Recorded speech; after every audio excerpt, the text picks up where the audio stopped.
David Winkle is my name. I'm a urological surgeon from Australia.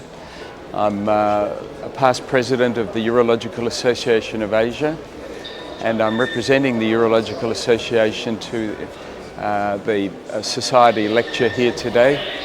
I've given a talk on the current trend in neobladder formation, a topic that's close to my heart in terms of this management of patients who've got no bladder secondary to malignancy. I think my talk was received reasonably well and certainly generated some talk. I'm absolutely delighted to be in Qatar, and I'm very grateful for the Arab Association of Urology for inviting me to give a talk.